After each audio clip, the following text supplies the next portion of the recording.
Dr. McReynolds. Thank you, Commissioners, and we appreciate the decision to elevate sentencing options as a policy priority this amendment cycle.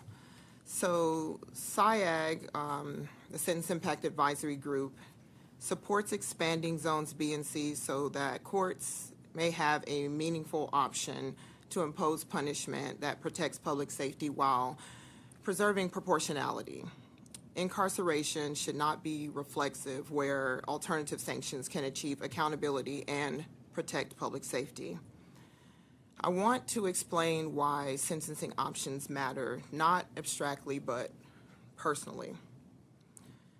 In October of 2024, on her 21st birthday, my daughter was arrested at an airport while attempting to board an international flight. She had been manipulated by an older abusive partner into transporting a suitcase she was told contained untaxed tobacco. It in fact contained 17 kilograms of marijuana. She was charged under 21 U.S.C. 953, the exportation of a controlled substance. Under the applicable penalty provision, the offense carried a statutory maximum sentence of 5 years in federal prison. In plain terms, my daughter was facing federal prison. At that time, she was struggling significantly with her mental health. Even a short custodial sentence would have been destabilizing and would not have enhanced public safety. She accepted a plea agreement. And the conditions of that plea agreement, while difficult, resulted in 1 year of supervised release. The supervision was not easy.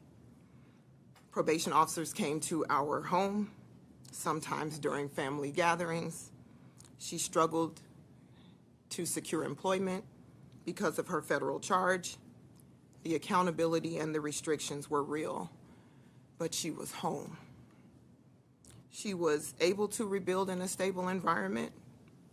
She escaped an abusive relationship. She did secure employment that she still maintains today.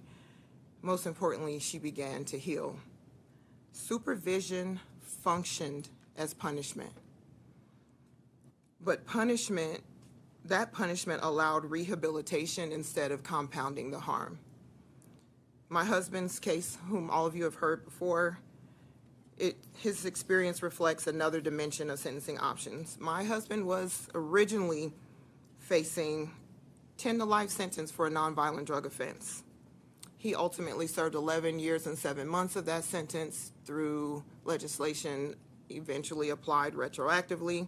That's what allowed him to return home early. His transition back to the community did not require years of supervision. In fact, he spent 22 hours in home confinement. And then he was 22 hours in the halfway house and then 4 months on home confinement.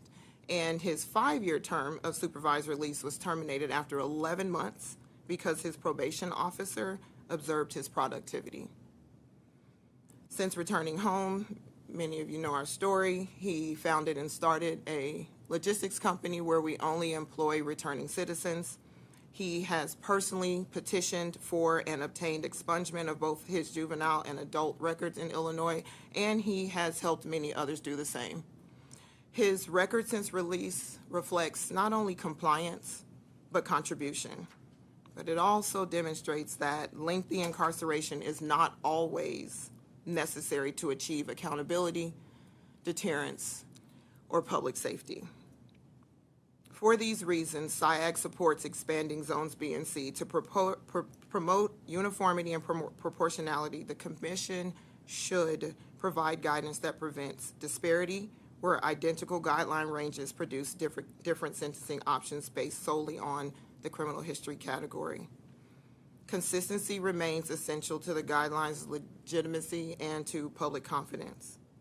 The Sentencing Reform Act directs that sentences be sufficient, but not greater than necessary. Expanding zones B and C gives courts the flexibility to impose those sentences that protect the public, promote accountability without exceeding what is necessary. As SIAG, we urge the Commission to adopt the expansion of zones B and C with guidance that ensures fairness, consistency, and national application. Thank you for your time. Thank you.